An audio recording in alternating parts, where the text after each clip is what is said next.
নমস্কার বন্ধুরা, নিবেদিতার গৃহকোণ থেকে আপনাদের সকলকে জানাই আন্তরিক শুভেচ্ছা ও ভালোবাসা। আমার ঘিয়ের রেসিপিতে ঘোল দিয়ে একটা সুন্দর স্বাস্থ্যকর রেসিপি আপনাদের সকলের সঙ্গে শেয়ার করব বলেছিলাম। মাখনটা তুলে নেওয়ার পর যে ঘোলটা থাকবে ওটা আমি ফেলে দেব না। এই ঘোল দিয়ে আজকে আমি ঘোলের কারি বানাবো। অনেক সময় টক দই দিয়েও খুব ভালো কারি বানানো যায়। আর এই কড়ি গরম ভাতের সাথে খেতে দুর্দান্ত লাগে। কারি বানানোর জন্য এখানে আমি কয়েকটা ফ্রেশ কারি পাতা নিয়ে নিয়েছি, 3টে পাঁপড় নিয়ে নিয়েছি। কড়াইয়ে খুব সামান্য তেল দিয়ে তেলটা গরম হয়ে গেলে প্রথমে পাঁপড় 3টে ভেজে নেব। এখানে আমি গোলমরিচ দেওয়া পাঁপড়টা নিয়েছি, আপনারা চাইলে প্লেন পাঁপড়ও ব্যবহার করতে পারেন।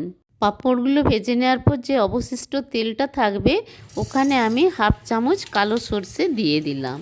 2টো শুকনো লঙ্কা ছিঁড়ে তেলের মধ্যে দিয়ে দিলাম। আপনারা যে যেমন ঝাল খান সেই মতো লঙ্কা দেবেন। লঙ্কাগুলো তেলের মধ্যে একটু ভালো করে খড়িয়ে নেব। সর্ষেগুলো একটু করে ফাটতে শুরু করে দিয়েছে।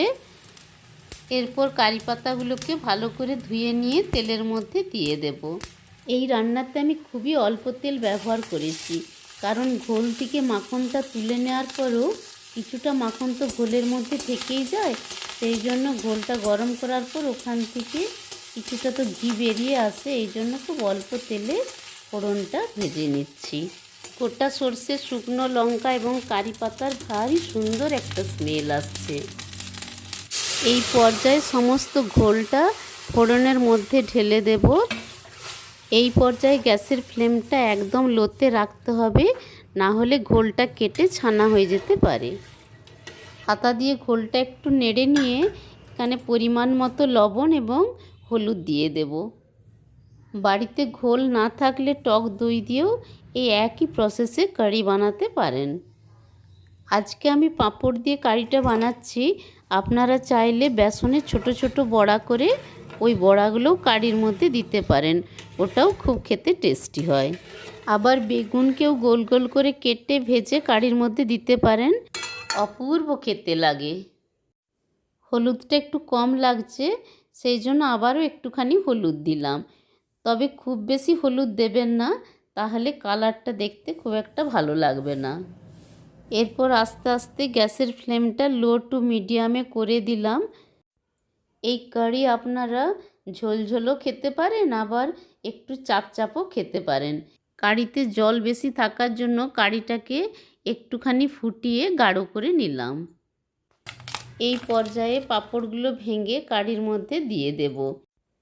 এই পর্যায়ে পাঁপড়ের পরিবর্তে আপনারা বেসনের বড়া করেও দিতে পারেন, বা বেগুনকে ভেজে এই পর্যায়ে কারির মধ্যে দিতে পারেন। আর দই দিয়ে যদি কারি বানান সেক্ষেত্রে দইটাকে আগে ভালো করে ফেটিয়ে নিতে হবে। বন্ধুরা, এই কারি রেসিপি ভালো লাগলে অতি অবশ্যই একটা লাইক দেবেন, সকলের সঙ্গে শেয়ার করবেন। আজকে যারা আমার চ্যানেলের নতুন বন্ধু হলেন তাদের সকলকে চ্যানেলটি সাবস্ক্রাইব করার জন্য বিশেষভাবে অনুরোধ রইল। ঘি তৈরি করার পর এই ঘোল বা বাটার মিল্ককে ফেলে না দিয়ে এইভাবে অত্যন্ত সুস্বাদু এবং স্বাস্থ্যকর ও পুষ্টিকর এই রেসিপি একবার আপনারা বাড়িতে বানিয়ে দেখতে পারেন। আশা করি আপনাদেরও ভীষণই ভালো লাগবে। এই কড়ি কিন্তু বেশিক্ষণ ফোটানোর দরকার নেই, 2-3 মিনিট ফোটানোর পর গ্যাসের ফ্লেমটা অফ করে দিলাম। ঘোলটা খুব একটা টক ছিল না, সেই জন্য আমি চিনি দিইনি, আপনারা চাইলে সামান্য চিনি দিতে পারেন। এই ছিল আজকের রেসিপি। সকলে ভালো থাকবেন, সুস্থ থাকবেন। আজ এখানেই শেষ করলাম। Tata, bye bye.